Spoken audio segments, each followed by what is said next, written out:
अपनों की महफिल सजे तो जनाब मेहरबान और दूसरों को भेज रहे चेतावनी का फरमान। अखिलेश यादव के साथ ब्राह्मण जाने वाला नहीं है। इटावा कांड हुआ तो उसमें अखिलेश यादव ने क्या बोला था? अखिलेश यादव जी ने जो कहा है पीडीएम में कहाँ ब्राह्मण आ गया। इटावा में कितना बड़ा सम्मान इन्होंने किया था। हम दबाव बना के अपनी मांगों को पूरा करेंगे, ठीक है ना। हम अखिलेश यादव के पास जाने वाले नहीं। अगर धोखे में कहीं ब्राह्मण समाजवादी में चले जाएंगे तो जो थोड़ी बहुत मर्यादा बची है, एक मिनट, वो भी गए पी जाएंगे। ब्राह्मण जिसके साथ जाते हैं उसी की सरकार बनती है। तुम्हारे यहाँ तो ब्राह्मण के लिए जगह ही नहीं थी, अभी इटावा वाला कांड हुआ है। दूसरी जात के लोग बैठ के बात कर सकते हैं, तो क्यों ब्राह्मण अलग से बात अपना मीटिंग नहीं कर सकता है? अखिलेश यादव जी का 420 ड्रामेबाजी का है। प्रदेश अध्यक्ष ने इस प्रकार की भाषा बोले हैं तो सही बात नहीं है। ये उनके दिमाग से निकाल दे कि ब्राह्मण क्या कर कभी समाजवादी पार्टी में जाएगा। आज वही बिहार में लालू प्रसाद से गठबंधन हो रहा। नमस्कार, मेरा नाम है सिद्धार्थ सूर्यवंशी। स्वागत है आप सभी का नारद टीवी के विमर्श मंच पर। दोस्तों, इस वक्त मैं मौजूद हूँ उत्तर प्रदेश की राजधानी लखनऊ में।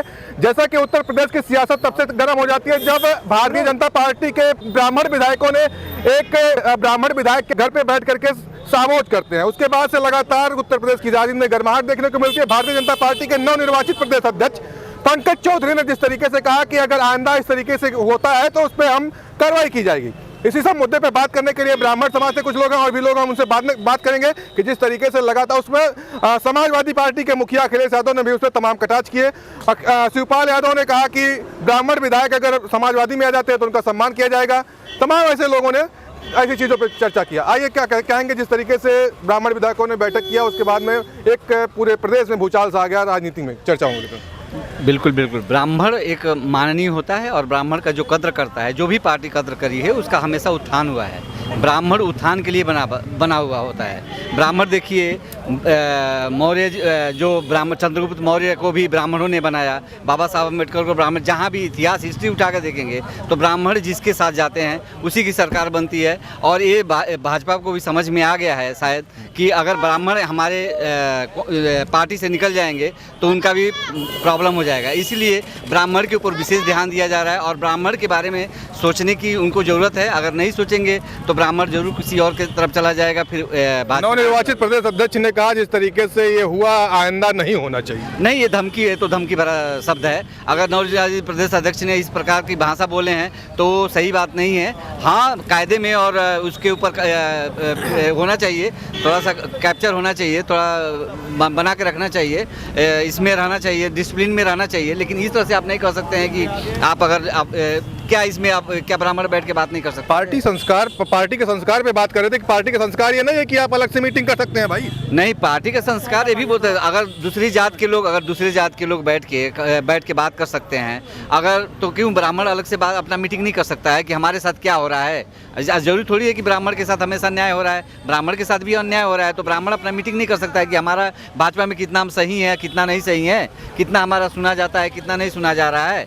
अगर इस पे मीटिंग कर रहे हैं तो क्या गलत बात बोल रहे हैं। अखिल भारतीय सर्वजन हित पार्टी इस बात का बहुत बड़ा विरोध करती है अगर ब्राह्मणों को धमकाया जाएगा तो। अखिलेश यादव ने क्या कहा है? उन्होंने कहा है कि अपनों की महफिल सजे तो जनाब मेहरबान और दूसरों को भेज रहे चेतावनी और फरमान। क्या कहेंगे? अभी 2 महीना पहले अखिलेश यादव क्या कह रहे थे ब्राह्मण की औरतों को, कैसे गालियां दे रहे थे, वो समझ में नहीं आता अखिलेश यादव। तब नहीं समझ में आ रहा था अखिलेश यादव को, अभी समझ में आ गया है। अखिलेश यादव को जो इटावा कांड हुआ तो उसमें अखिलेश यादव ने क्या बोला था? अभी ब्राह्मणों पे बहुत उनको ये आ रही कि हम उनको इज्जत देंगे। तब कहीं नहीं इज्जत दिए।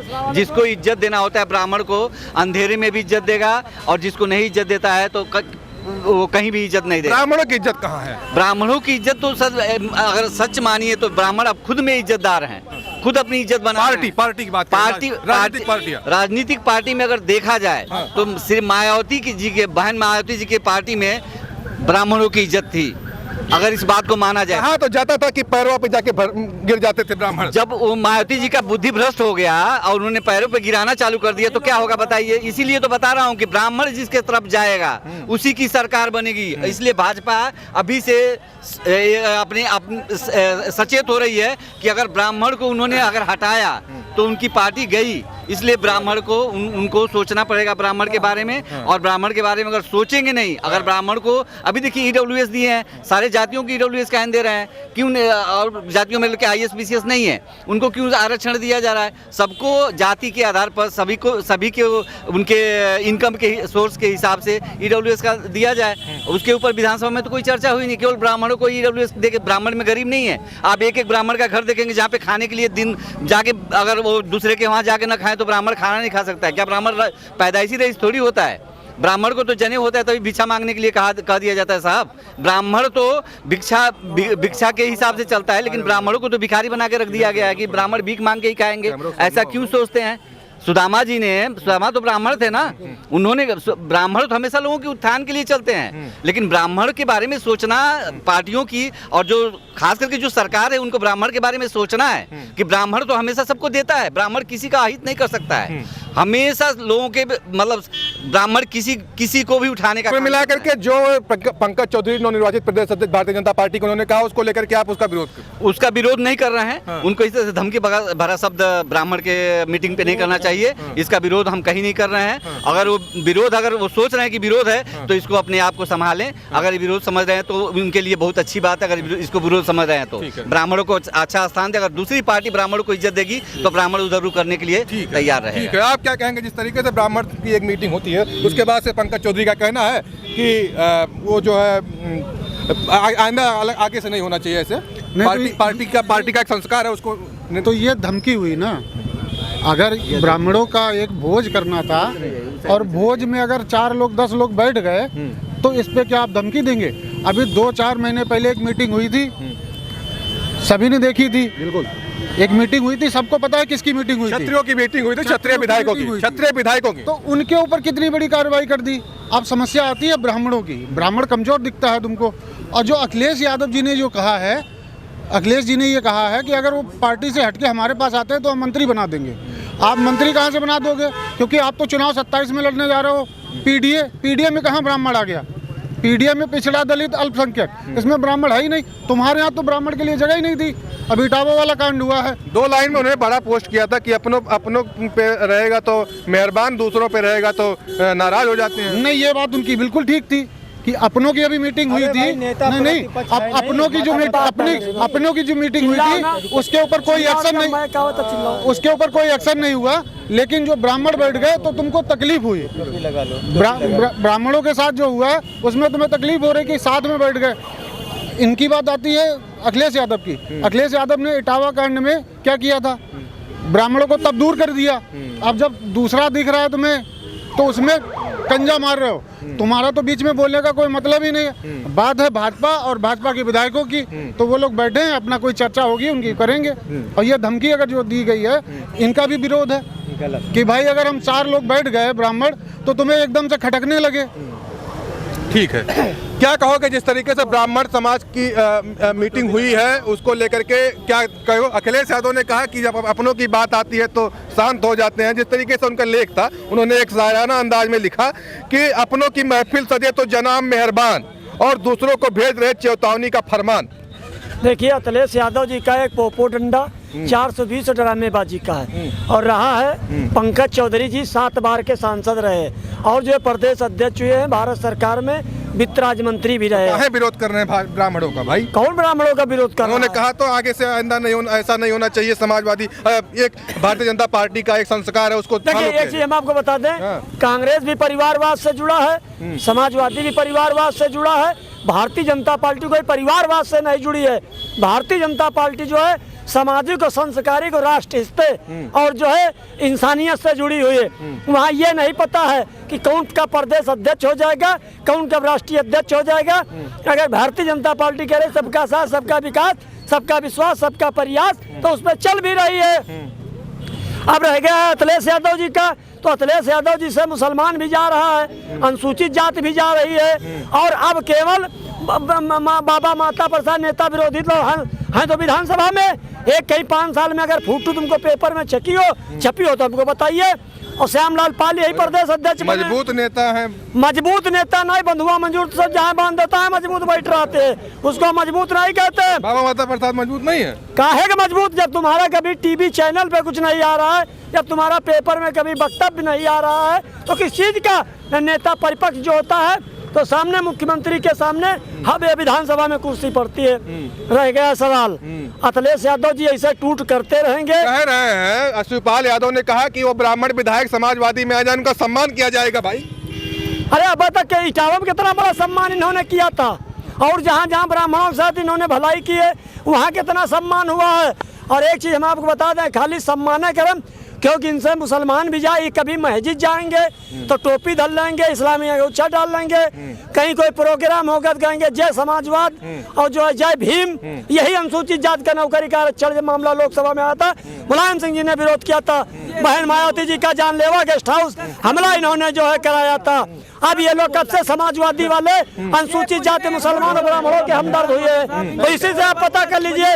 रही बात भारतीय जनता पार्टी की, तो भारतीय जनता पार्टी में अगर ब्राह्मण समाज ने अपनी अलग मीटिंग की है तो उसके माननीय अमित शाह जी और मोदी जी निर्णय लेंगे, और सुनील बंसल जी वो तो पंकज चौधरी जी अगर प्रदेश अध्यक्ष बने हैं तो सही दिशा और सही दशा के तरफ संगठन ले जाने के जाएंगे, और सबका जो है बराबरी का हिस्सेदारी का दर्जा होगा। और मेरा मानना है कि मोदी जी की सरकार में जाति जनगणना भी हो जाएगी, जिसकी जितनी भागीदारी उतनी हिस्सेदारी, क्योंकि अभी तक यही सपा और कांग्रेस के लोग जाति जनगणना के लिए बार बार आवाज उठा रहे थे, बाकी नहीं, प्रधानमंत्री जी ने जाति जनगणना कराएंगे, इसमें कोई दो राय नहीं है।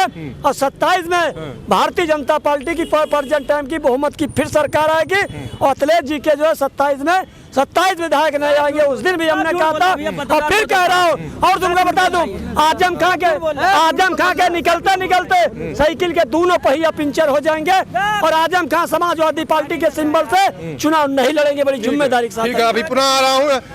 ये बताइए, ब्राह्मण विधायकों को लेकर के जब पीएन पाठक भारतीय जनता पार्टी के विधायक है, उनके घर में जब एक साभोज कार्यक्रम किया जाता है, उसके बाद में लगातार उसके बाद पंकज चौधरी भारतीय जनता पार्टी के नवनिर्वाचित प्रदेश अध्यक्ष का एक बयान आता है कि आइंदा से ये चीज़ नहीं होना चाहिए, क्योंकि भारतीय जनता पार्टी का एक संस्कार है। देखिए, आगामी 2027 में विधानसभा चुनाव होना है, और जो 40 विधायक जो बैठे हुए थे, जैसे जहाँ से पीएन पाठक जी जहाँ के विधायक है, कुशीनगर के रहने वाले हैं, वहाँ 45% मतदाता ब्राह्मण है।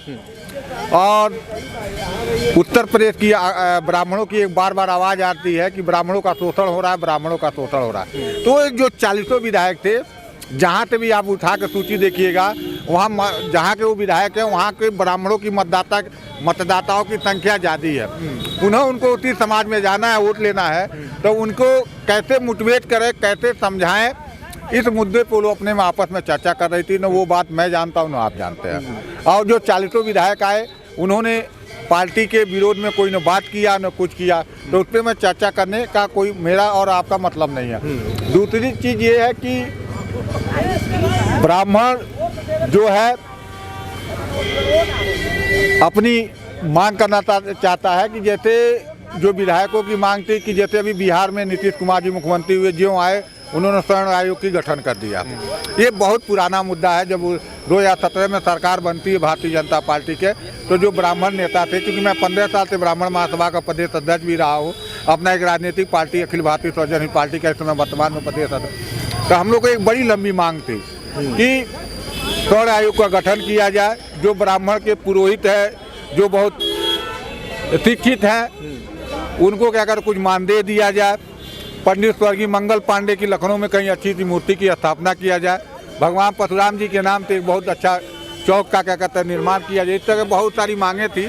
और EOW की जो है, इसको क्या कहता है, इसको समुचित तरीके से और व्यवस्थित तरीके से आर्थिक आधार पर आरक्षण को दिया जाए। ये सब मांगों को लेकर उसी सारे चीज़ों के विषय में वो चर्चा कर रहे थे, क्या कर रहे थे क्या नहीं कहते, यही चीज़ें थी और कोई करने का मतलब था नहीं। और रही बात प्रदेश अध्यक्ष जी का, अखिलेश यादव को लेकर क्या कहेंगे? जिस तरीके से उन्होंने एक साराना अंदाज में भी थोड़ी देर पहले का उनका बयान है कि अभी आप बयान है उनका आज का, कि कह रहे थे कि अपने लोग इकट्ठा होते तो उस पर मेहरबान हो जाते हैं। मैं व्यक्तिगत तौर पर माननीय अखिलेश यादव जी को मैं कुछ ये नहीं कहना चाहता हूँ।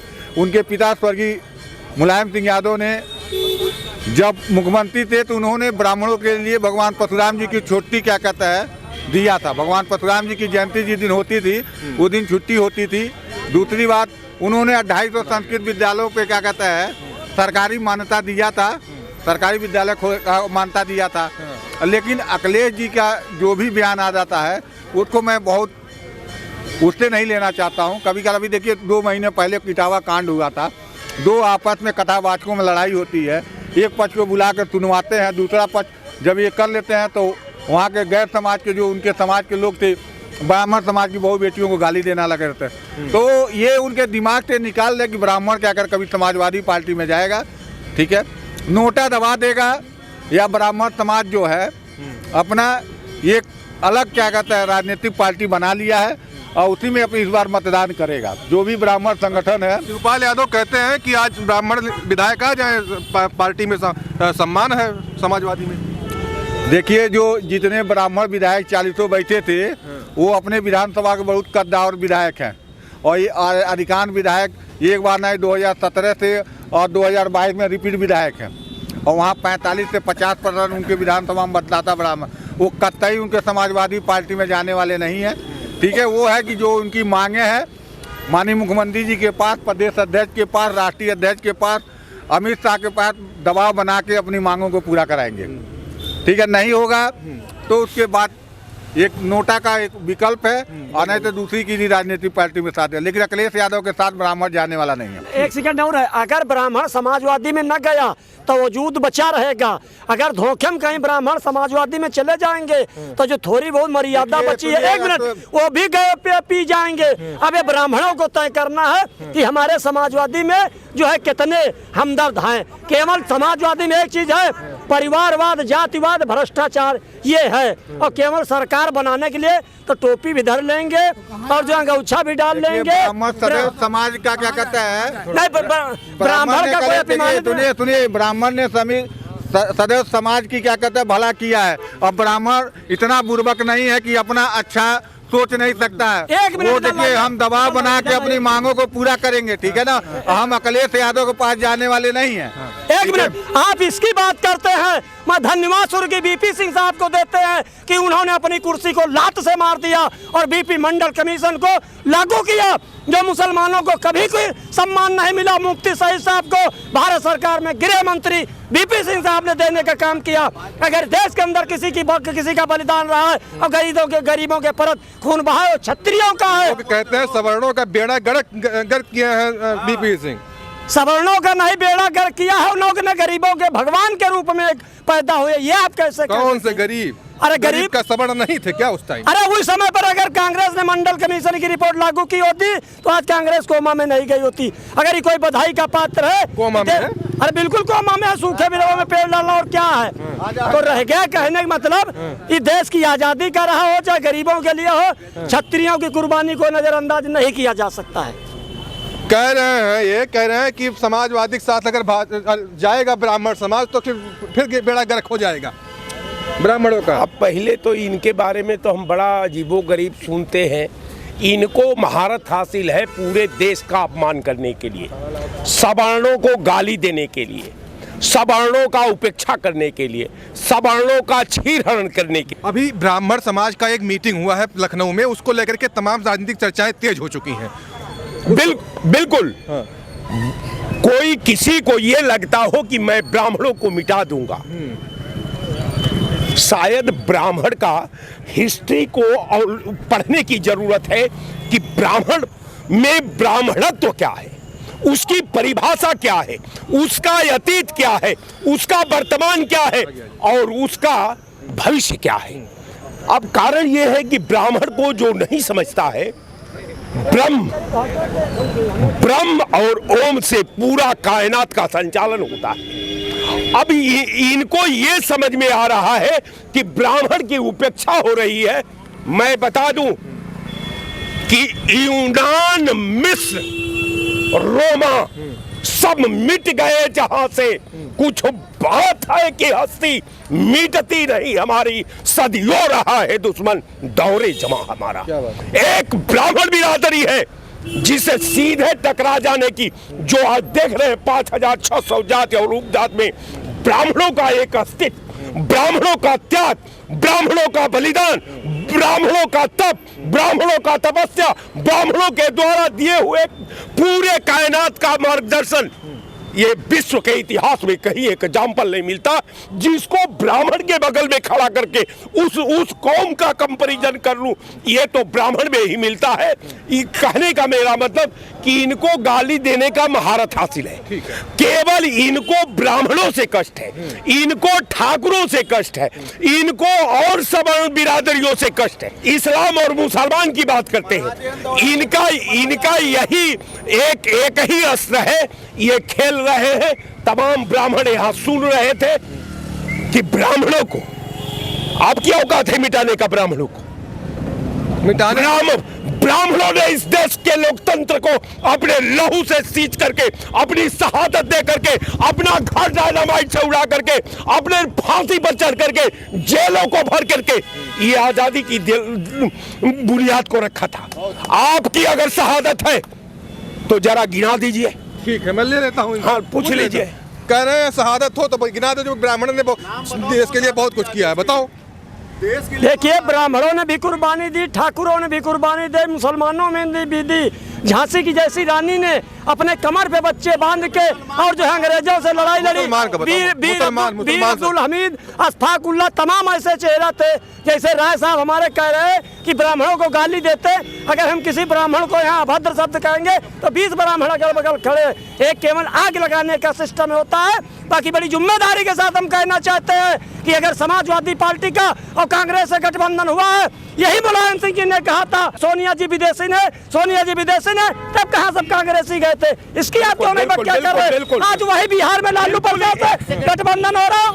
इन्होंने कहा है कि सोनिया जी को मुलायम सिंह ने विदेशी बोला था, और आज दोनों लोगों का गठबंधन हो गया। ये तो समय परिस्थिति काल, हर आदमी राजनीति में कोई चीज स्थायी नहीं होती, राजनीति में कोई चीज स्थायी नहीं होती, ना किसी से दोस्ती होती, ना किसी से दुश्मनी होती है। ये सब परंपरागत रूप से विचारधारा को लेकर हुआ करता है। चूंकि सेकुलर विचारधारा का जो एक प्लेटफॉर्म है वो सोनिया जी उसकी तमाम, आज भी नेता है, कल भी थी। और सुनिए एक सेकंड, मनमोहन सिंह जब प्राइम मिनिस्टर बने तो ये गठबंधन में शामिल नहीं हो रहे थे, मजबूरी थी, क्योंकि खुद पीएम बनना चाहते थे मुलायम सिंह जी। लेकिन बाद में आपको याद होगा अमर सिंह जी के साथ ये खुद चिट्ठी अपनी डाल के आए कि मैं आपके साथ खड़ा हूँ। आपको याद होगा, चूंकि 354 का बहुमत था लालू यादव जी और से सब गठबंधन के साथ, हमारी यूपीए गठबंधन का। लेकिन मुलायम सिंह जी को मजबूरी थी, जो आप विदेशी का टैग लगा के ये आप हमसे डिस्कस कर रहे हैं। एक सेकेंड, तो 346 के बाद भी ये अपनी चिट्ठी डाल के आए 27 सांसदों की, क्या कि हम आपके साथ खड़े हैं। क्योंकि एक सिस्टम होता है कि हर आदमी सत्ता के साथ, कोई भी आदमी हो, चाहे आप हो या हम हो, कोई भी आदमी हो। तो कहने वाले कि जो सोनिया जी को उन्होंने कहा ये टोटल असंसदीय है, अनर्गल है, इन बातों का कोई दुकान नहीं चलने वाली। वो दुकान चलनी थी। सुनिए, उसका एक उदाहरण बता रहा हूँ, फिर आप बाइट खत्म करिए। कर्नाटक में एक बेल्लारी में चुनाव हुआ था, इसमें एक सेकेंड भाई, आपको नहीं नॉलेज है, आप मत बोलिए। बेल्लारी का चुनाव हुआ था, देसी बहू विदेशी बहू। सुनिए, 8.5 लाख वोट से हमारी मैडम सोनिया गांधी जी जीती थी, और आपके देशी बहू के रूप में सुषमा स्वराज जी थी। पूरा विपक्ष सुषमा स्वराज जी के साथ था कि सोनिया जी को हरवा दें और विदेशी सिद्ध हो जाए। लेकिन कर्नाटक की जनता चूंकि इलिटरेट जनता है, इलिटरेट नहीं इलिटरेट, और केरल की जनता या उधर की जितनी पब्लिक है, वहाँ राम मंदिर, हिंदू मुस्लिम कुछ नहीं है, केवल देश का विकास। कर्नाटक हमारा साइबर उसका, और ये बेंगलोर, ये लोग ज्यादा है ना। कौन? ये ज्यादा नहीं है, टोपी वाले, टोपी, और हमें नहीं मतलब ज्यादा हो, ये देश के नागरिक हैं, उसमें होने कोई बात नहीं। लेकिन सोनिया जी के, नहीं कह रहा हूँ, लोग कहते हैं, नहीं लोग कहते हैं ज्यादातर उसी जगह से कांग्रेस चुनाव लड़ती है जहाँ पे। नहीं ऐसा नहीं है। हाँ। ये गलत, ये आपका नहीं, एक मिनट, यही वायनाल से राहुल गांधी जी जहाँ 80% मुसलमान है, अगर 19 में ना वायनाल से लड़े होते तो जो है लोकसभा का मोहरा नहीं लग पाते। 8 लाख से चिना के मुसलमानों ने जो है वायनाल से भेजने का काम किया है। और रहेगा अमेठी से चुनाव राहुल गांधी जी हार गए थे। ये लोगों से पूछिए, मुसलमान पर तो आरोप लगाने के लिए कुछ भी लगा रहे। बाकी कांग्रेस अगर जिंदा है तो आज मुसलमानों की बदौलत से जिंदा है। 2-4% वाले राज्य कांग्रेस में कह रहे हैं हम 20% है। कांग्रेस और समाजवादी से अपनी हिस्सेदारी मांगेंगे, हिस्सेदारी क्या पेड़ से थोड़ा मांगेंगे, जिसने हमारी भी ठेकेदारी की है। कहने के लिए कुछ भी कहा जा सकता है। रह गया सवाल, जिस तरीके की ये घटनाएं हो रही है, ऐसा कुछ नहीं। भारतीय जनता पार्टी सबका साथ, सबका विकास, सबका विश्वास तय चल रही। और कांग्रेस के पास कोई जाति समीकरण का कांग्रेस में के पास कोई जाति समीकरण का वोट हो तो आप हमको बता दीजिए। इस समय उसका देश नहीं चलता है, देश चलता है पूरी समाज की हर विचारधारा के लोगों को समाहित होने से। देश के विकास में हर आदमी का योगदान है। और उन्होंने राहुल गांधी के लिए जो कहा कि केरल से वो जीते, वो रायबरेली से, एक सेकेंड भैया, इनका ये आप थोड़ा चुप हो जाओ। इन्होंने कहा कि राहुल जी वहां से जीते जहां 80% मुसलमान है। ये मुसलमान और हिंदू की राजनीति करके ये बंदूक उठा के देश का विकास नहीं होता है। सबको चाहिए बिजली, फिर सबको चाहिए आटा, सबको पानी चाहिए, सबको चाहिए अच्छा इंफ्रास्ट्रक्चर, सबको चाहिए हेल्थ की अच्छी सुविधाएं। लेकिन जो केरल और रायबरेली से जो जीते, रायबरेली से कौन जीता? राहुल गांधी। कितना प्रयास किया गया। कोई बात नहीं, बैटरी पूरी होगी। ठीक है यार, ये कहीं बंद हो गया हूँ।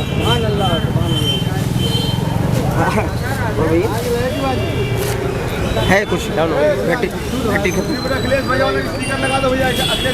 रहने दीजिए। जिस तरीके से हमने रहने दीजिए, वो ब्राह्मण पे चल रहा था, ये चर्चा दूसरी तरफ जब आप कहेंगे चर्चा दूसरा चला गया। हम 10 मिनट इधर खा गया, बड़ी दिक्कत ब्राह्मण हूँ लेकिन बताने की कोई बात नहीं है, देश का नागरिक हूँ। ठीक है। चली की रुकी।